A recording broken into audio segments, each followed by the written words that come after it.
नमस्कार, मैं हूं संदीप चौधरी। न्यूज 24 की इस खास पेशकश में हम दो कल की बात करेंगे। एक आने वाला कल 10 मार्च।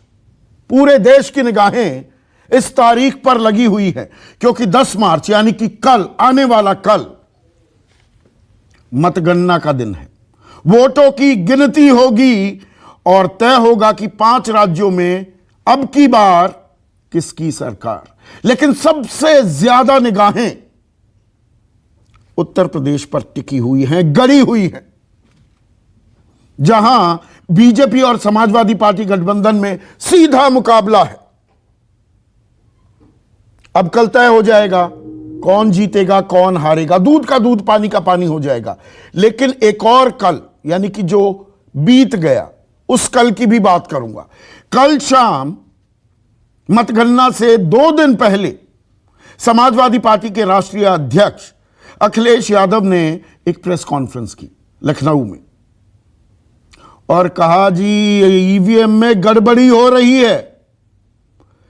कईयों की मिली भगत की ओर इशारा कर दिया, न्यूज चैनलों को भी लपेटे में लिया अखिलेश यादव ने कि बढ़ा चढ़ाकर न्यूज चैनल बीजेपी की जीत दिखा रहे हैं।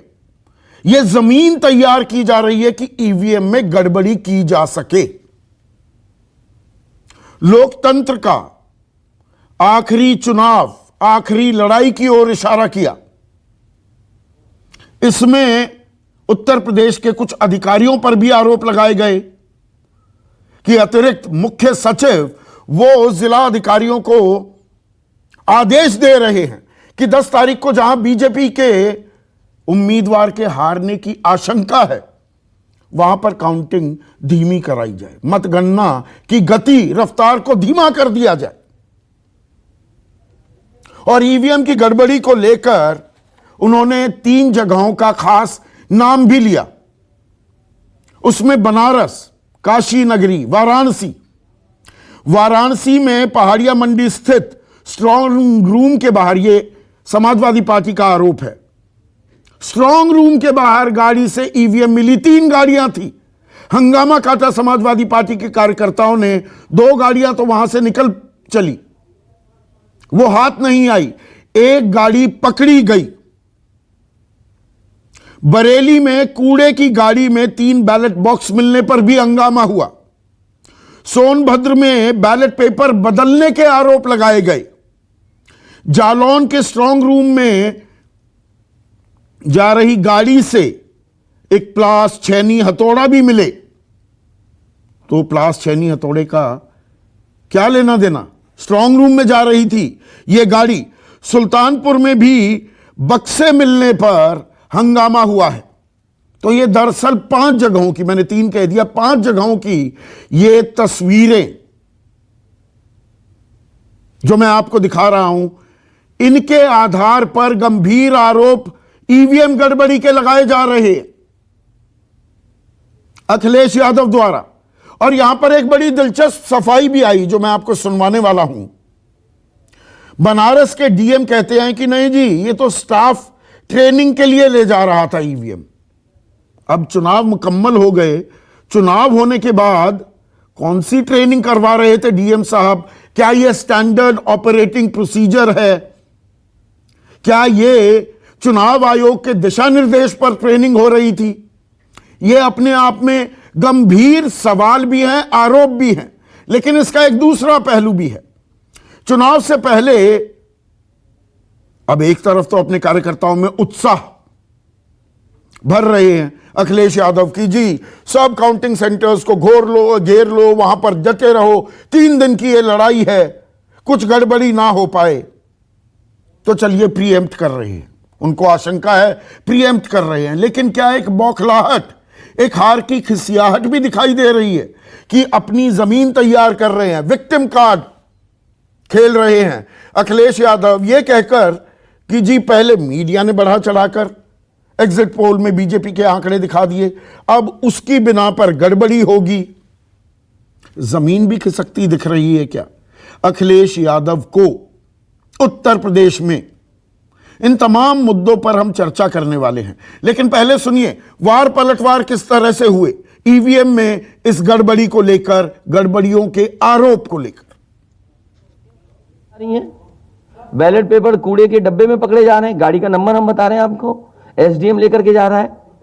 मैं तो अपने नौजवानों से अपील करूंगा कि जहां किसान इतने साल बैठे रहे, तब सरकार झुकी।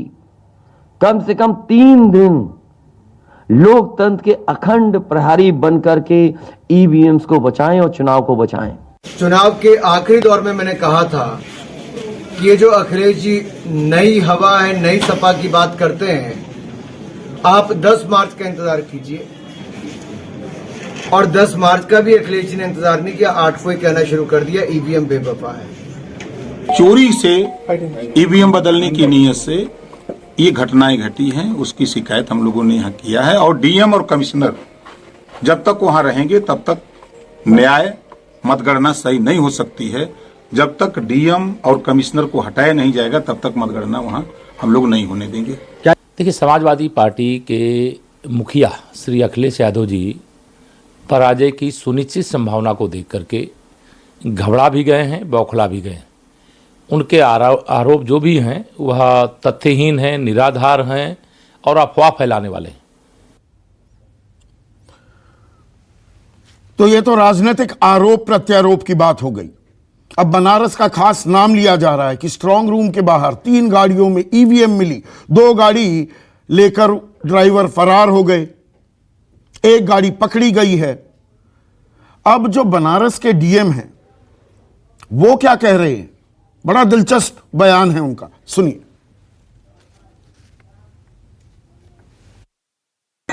जो आदमी इस कंट्रोल यूनिट को जानता ही नहीं होगा वो परसों प्रशिक्षण कराएगा कैसे?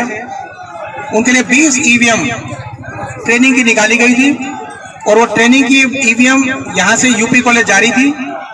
जब लोगों को शक हुआ तो उन्होंने उस गाड़ी को रोक लिया, उस गाड़ी पे चढ़ गए। उसमें बक्से थे 2 स्टील के, उन्हीं में 10-10 का सेट होता है।